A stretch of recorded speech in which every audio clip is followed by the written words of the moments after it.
everyone! Welcome back to my monthly planning video where I show you how I fill out my spreads at the beginning of each month. First, I take a quick look at my mood and wellness trackers to see if anything needs my attention this month.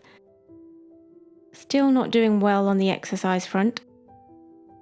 5k runs have disappeared, there was no CrossFit or weightlifting, but I started going on bike rides which I've coloured in blue.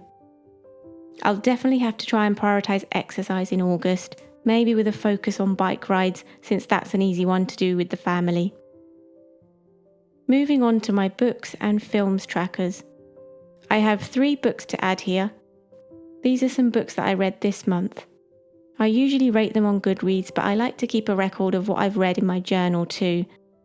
The process of writing this down usually motivates me to read more.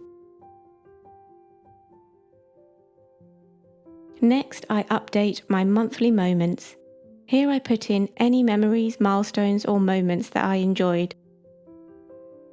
Things like eating blackberries off the bush, local bike rides, my son Rahul learning to read and ride a bike without support, my daughter Ray's new obsession with jigsaw puzzles, receiving acrylograph pens and a new journal from Archer and Olive, which was an exciting moment for me.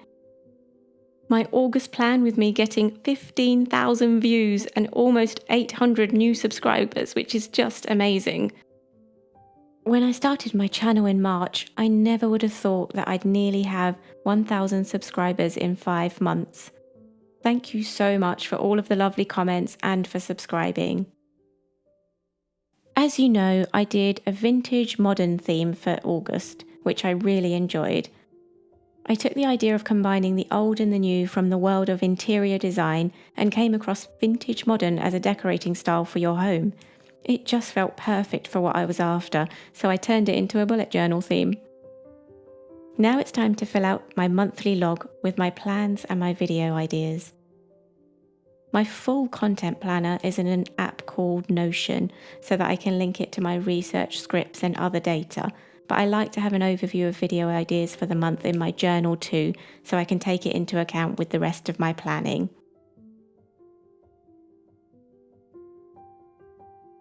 Before writing up my goals, I'm taking a look at my mid-year check-in.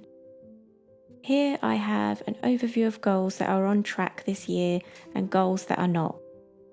It also takes into account any new goals that I set as part of the 5-4-3-2-1 exercise that I did in June. Exercise is definitely one that is not on track. Everything else seems to be going pretty well. I did have an exercise related goal last month and didn't manage to meet it.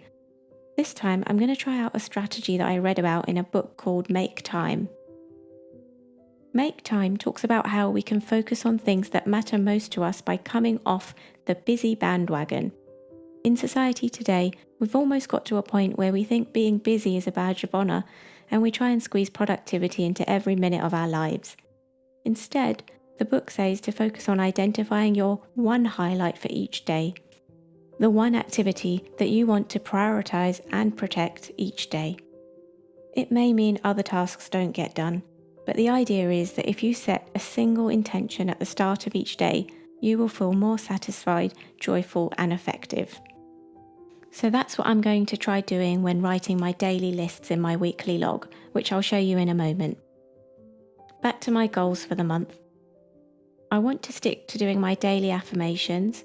I have a separate video on writing affirmations if you haven't seen that yet. Obviously, exercise more. Experiment with acrylograph pens, and I want to do my first live stream. The plan is to do my weekly setups for this month live here on YouTube every Sunday at 8 p.m.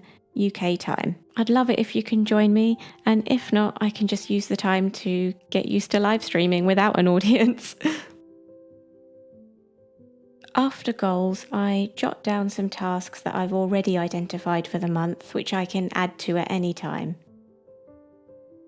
I then have a quick read through my simple things list for the month to remind me of the simple pleasures that I can enjoy this month. I'm now updating my gratitude log for the day.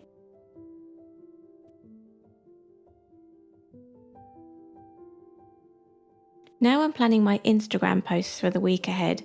This helps me have a clear view of what I'm posting and when, so it's not just a flurry of activity every day and I don't end up with a ton of useful spreads that I just haven't shared. In the calendar up above, I write in the number of followers I have each day.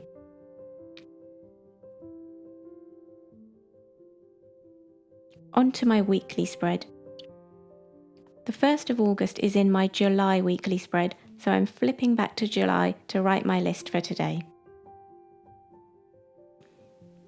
I'm writing in my highlight first and marking it with an asterisk to show it's the highlight.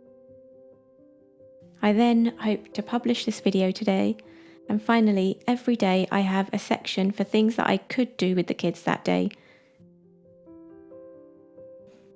This helps me think of things to do throughout the day and is also a good way of remembering activities we haven't done in a while and bringing them back. It's really flexible and it's just nice to have some ideas up front before the day passes us by.